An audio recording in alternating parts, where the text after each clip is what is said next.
Hey, it's just Blaine and Bex here with the best podcast in Utah. That's right. It's Radio Daybreak, a show highlighting the people, businesses, and events that make Daybreak, Salt Lake City, and Utah one of the most majestic places around. Subscribe wherever you listen to podcasts and never miss an episode of the best podcast in Utah, Radio Daybreak.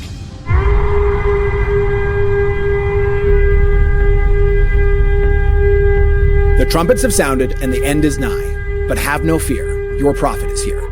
I'm the Fresh King Benjamin, host of Vibing the Apocalypse, a podcast that uses comedy to bring injustices that I went through to light. I'm an escapee from a Mormon polygamous compound in Wyoming. I was taught that the world was a wicked, wicked place. But now that I've escaped, I want you to show me all the wicked things and help me catch up on what I missed out on. Check out Vibing the Apocalypse right here on Ride the Wave Media. The following presentation is a production of Ride the Wave Media. Hi and welcome. I'm Courtney Pearl. This is Practically Magick.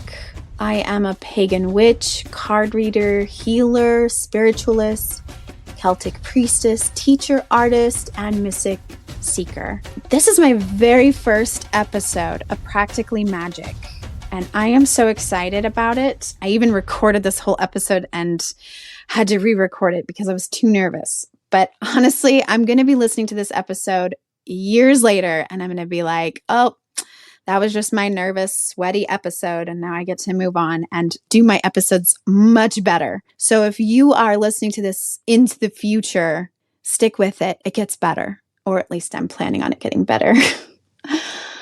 All right. So here we are on Practically Magick. This is going to be a podcast that helps us discover the mysteries of the universe and use them to create the life we seek. So I'm going to start the episode by pulling a card. I do divination and card reading, and I have this new deck called Witch's Wisdom by Phyllis Carrat. I took a master class where she was teaching it, and she mentioned this deck, and I had to buy it, so it's new. I love picking my decks based on the artwork.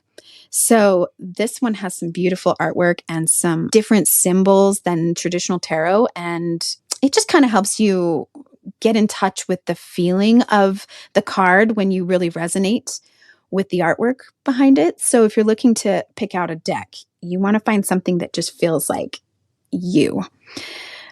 So I'm going to pull a card for us. And when I pull a card for the episode, I want you to remember that even if you're listening to this episode a year from now or 5 years from now, I'm going to trust the universe that this card is the message that you deserve to hear today. So I want you to listen to what the card is going to tell us, and then just see if that applies to you in your life right now. It's kind of magical the way time travels like that. And I have pulled the Six of Air in this deck. And the Six of Air, I'll describe it to you a little bit. It's a beautiful picture of 6 swans, 2 grown-up swans and 4 little baby swans. And they're swimming in the water. And there's a white flower kind of in the foreground of the picture. And in the background, there is a fox that is waiting on the riverbank. And I don't usually use the guidebooks because I like to read it intuitively. But when I look at what the guidebook tells me about this one, the word that comes up is balance. And so I want you to think about your life right now and the balance between predator and prey. The water symbolizes emotional place that you're in right now. And because this number 6 comes up, it tells me that you are in a place of going through a journey. Maybe you've just come out of some really hard trials and you're still kind of moving towards where you want to be with everything. The element of air typically coincides with intellect and communication. But there are certain symbols in the card, in the picture, that tell me that this is an emotional journey and that your intellect is trying to work through that journey, trying to figure yourself out.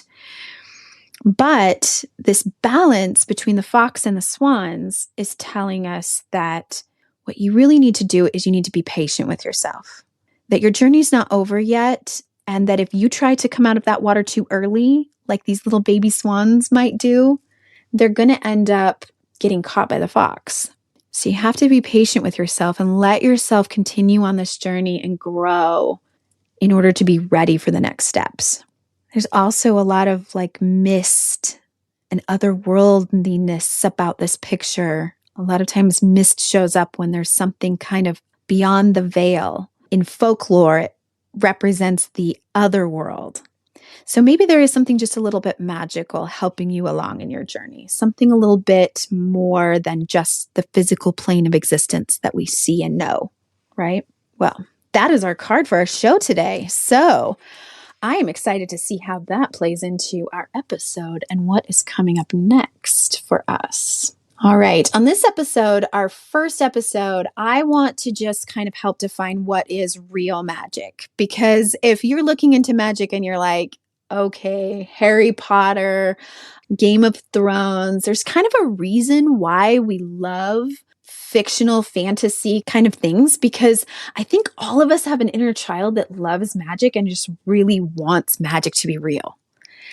And the older I get and the more I learn and the more I seek out what is really out there, the more I learn about energy, the more I understand it, I'm realizing that magic is just as real as we thought it was when we were kids and we would pretend. Now, we may not be able to see it in kind of the ways where you wave a magic wand and little sparkles come out and magic happens, but it is real in a very, very measurable way. So that is what I'd like to talk about a little bit today. And I'm going to start off with a little story. So I want to talk a little bit about what I've experienced in my life and how magic has happened to me. A lot of times it happens when I manifest things that I really want. When I'm like, I don't understand how, but I just want this and it's going to happen. And I'm going to trust that it's going to happen. And this happened to me a few years ago. I was getting my Reiki training and I have a local Reiki master. She does Reiki healing also.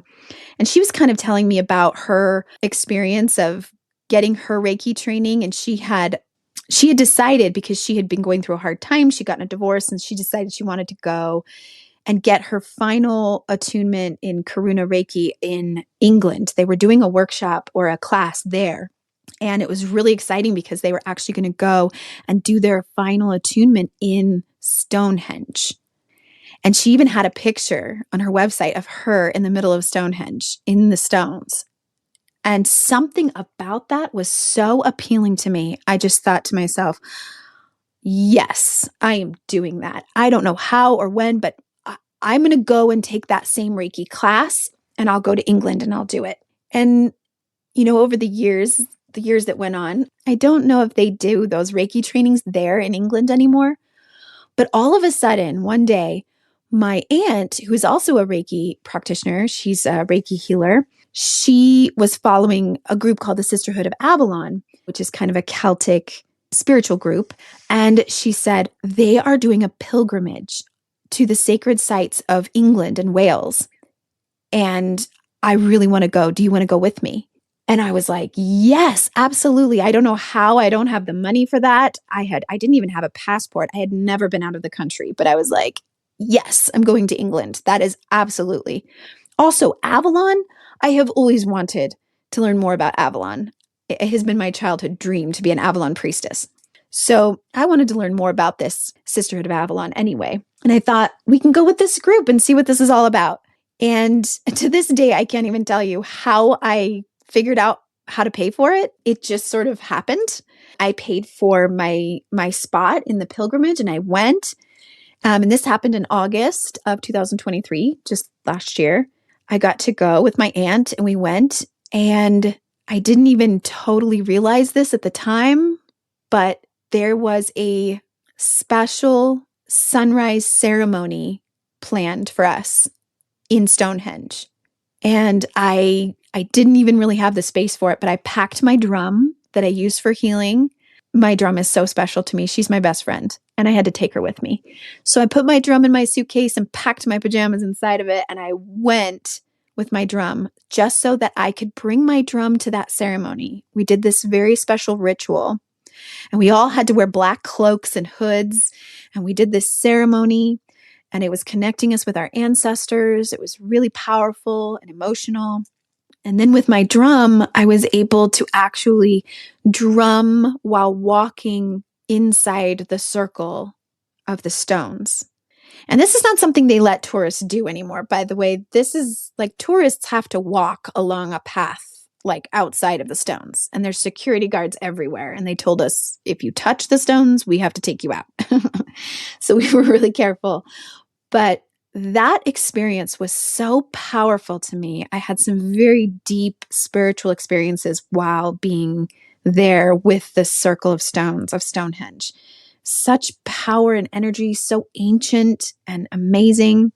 And I had experiences like that the whole week that we were there in England.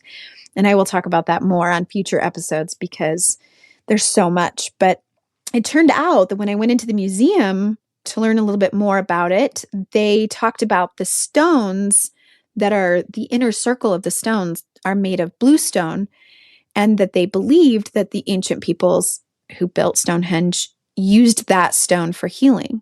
And so I purchased a bracelet, I'm actually wearing it right now, of bluestone that I always wear when I'm doing my healing sessions with clients. And it's an incredible energy. It's definitely something that I feel every time I put it on.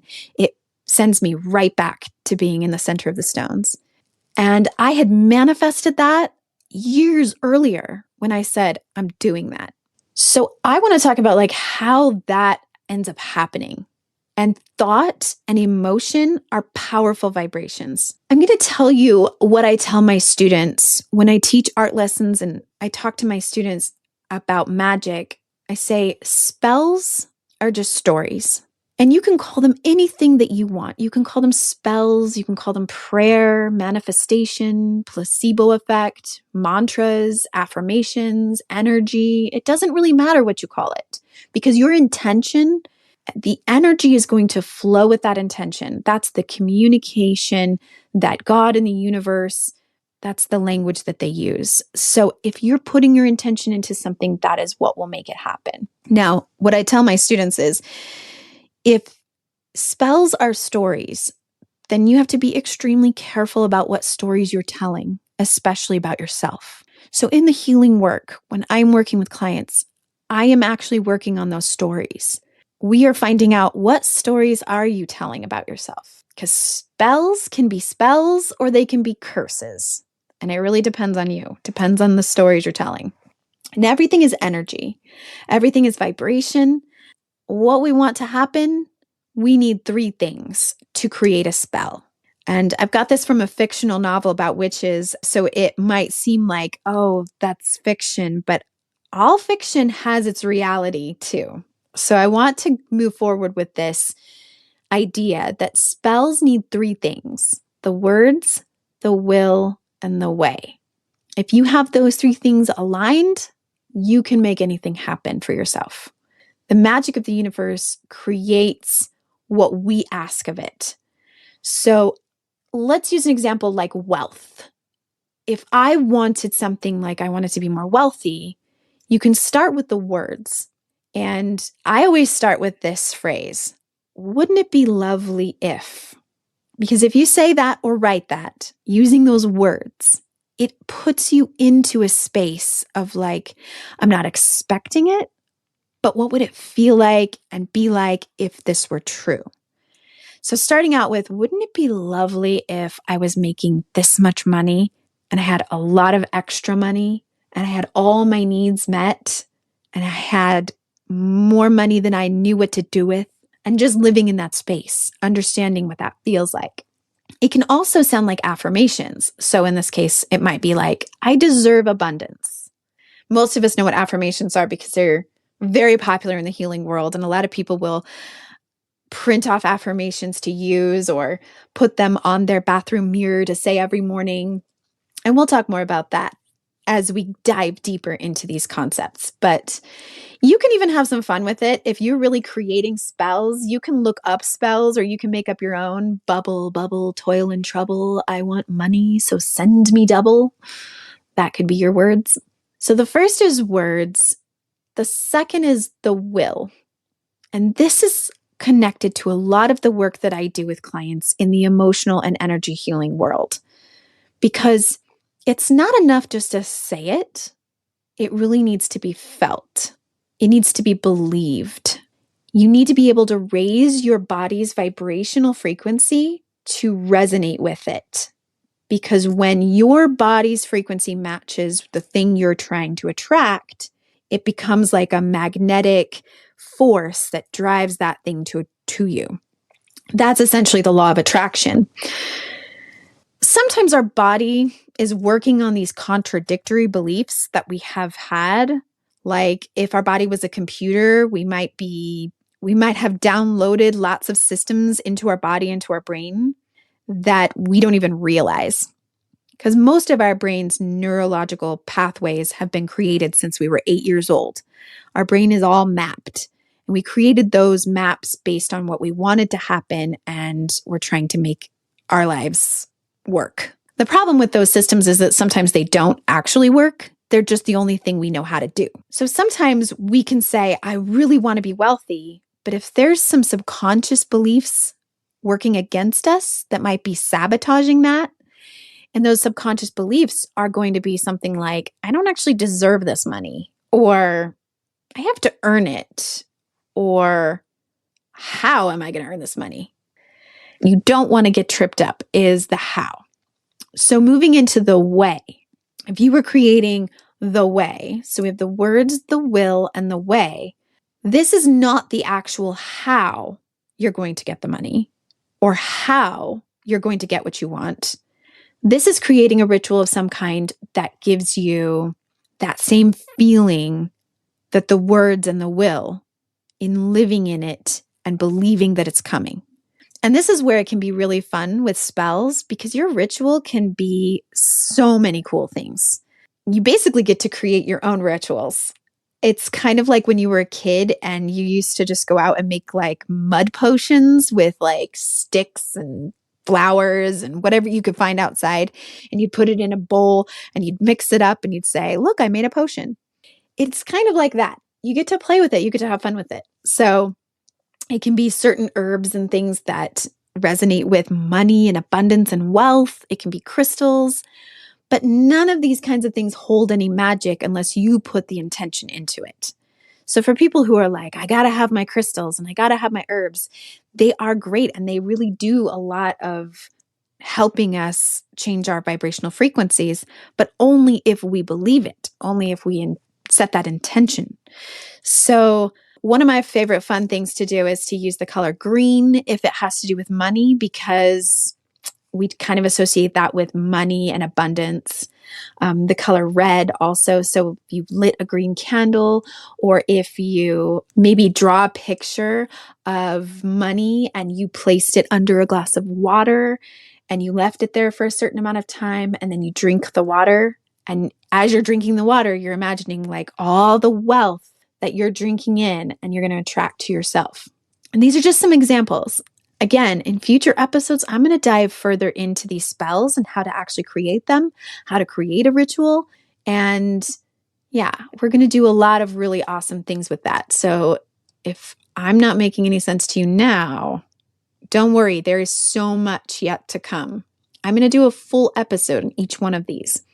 But that is the basic formula for using real magic in your life, creating what it is that you want to have happen. All right, I'm excited to dive into those subjects, but now it is time for our question from a listener. Okay. Now, of course, this is my first episode, so I don't have any listeners yet. But I have had people write into me questions from time to time that are like, can you help me with this problem that I'm having? Or what would you recommend for someone? And so if you're listening to this and you're already coming up with questions and you're like, I wonder if she can help me figure this out. Or maybe you've got something you're just particularly stuck with. I want you to feel free to write into me and I will give you information on how to do that at the end of the episode. But I'm going to use a question that has come up for me from a client, and it will give us an idea of what these questions could be. Okay, so I had someone ask me, when I walk into a crystal shop, I always feel a little sick and repulsed when I see citrine. What does this mean? Okay, now the body's physical reactions to things like the crystals, that is a very intuitive, energetic response. So I want to dive into this a little bit. When we talk about citrine, if you don't know what citrine is, it's a yellow crystal. It is really beautiful. It can be very, very like clear, sparkly, yellow, kind of sunshiny color. But when it's kind of dull on the outside, it also sort of resembles a booger. It's not very attractive sometimes too. So when I have someone ask me a certain crystal or color that they're just not resonating with, I think about the chakra colors and the associations that energy has with color. Since citrine is yellow, I'm going to ask what sort of issues or blockages might a person have in the solar plexus chakra.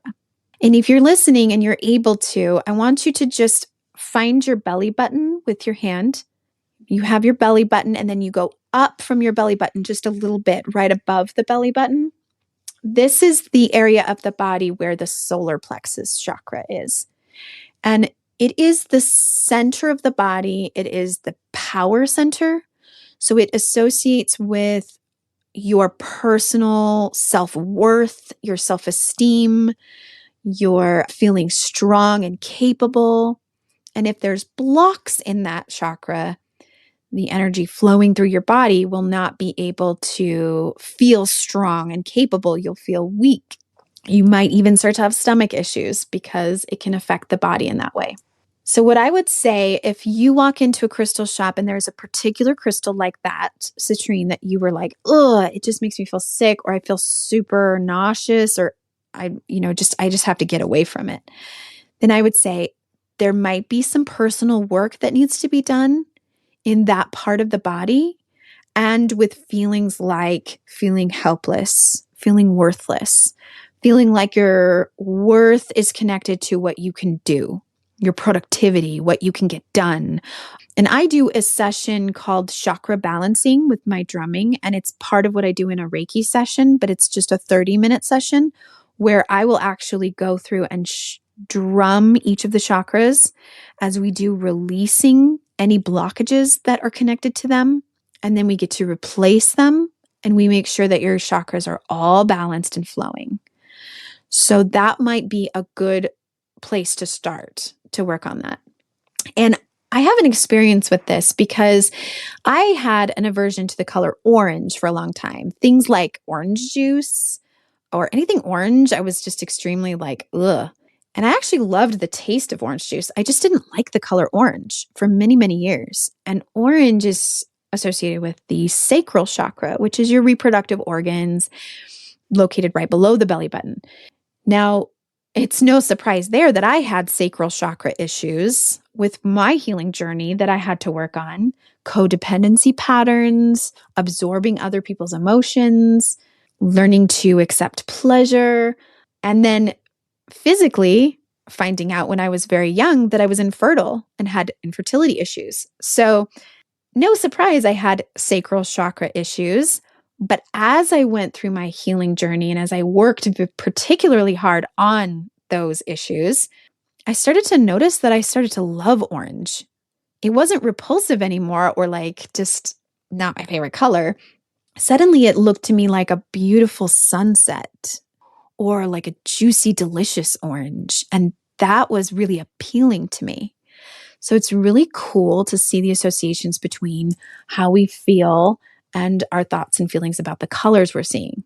Now, I might recommend to this person who has this kind of repulsed feeling with citrine, I might say look for a crystal that is great for the solar plexus, a crystal or an herb or a Bach flower essence that is particularly resonating with the solar plexus, and use that instead for a while until that energy can be changed and healed. It's really kind of cool. I can't wait to work with you more on colors and how colors can come into play when we talk about energy, because that is the kind of energy that I work with a lot in prism healing. That's why I named my business Prism Healing, because I work with colors a lot. We pull things out in colors and we visualize colors, and we do painting and art classes with colors.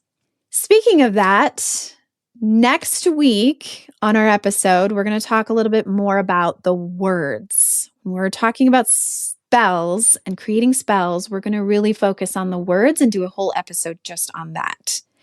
And coming up, I do have some workshops. So look on my website. My website is prism-healing.com. And I have some events coming up. I have a workshop that is a painting through art workshop where we are going to go through an emotional process, and using colors, I get to help you work through emotion points and paint out those colors. And that workshop is for everybody, not just artists. You can just sign up for it as if it's a healing class. And then everyone gets to create a beautiful masterpiece when they're painting out their emotions. So take a look at my website. You can find my services there. You can find my website blog. And that is another great place to reach out to me if you want to ask a question that can be featured on the podcast on the next episode. Also, follow me on Instagram because I am at prism_healing on Instagram. And I love to use Instagram for a platform to just share information. So if there's any more resources or we can deep dive into any of these things, that's where you're going to find that. So look for me there. You can also find me on Facebook. I am Courtney Pearl. And I also have a page called Mrs. Earl's Art and Story Time, which is where I post a lot of what I do, a lot of the work that I'm doing with my students, my art students, and my art classes. And so look for me in any of those places, and you can sneak into my DMs if you'd like and ask me some questions. They can be questions about anything, magic, energy, emotional healing. Maybe you have a question about relationships. Maybe you have a question about resources that might be available. So reach out to me on my social media or any of those platforms, and you can ask me questions. All right. So your task is to figure out how magic can be used in your everyday life. You can use magic to strengthen relationships, to heal, to prosper, to thrive. Magic isn't just for the witchcraft, witchy people like me. It's for everyone. So look for reasons and places in your life where you're using magic and where you'd like to use magic, and what sort of things you'd like to use the magic for, like the wealth and prosperity we talked about today. Okay, I would love to thank Ride the Wave Media, Blaine and Bex, and Daybreak Treasures Boutique, who features me as an artist on their website and sponsors a lot of the events that I do. And stay tuned for next week, where we will dive deeper into these magical concepts. In the meantime, be magical, my witches and wizards, and I will see you soon.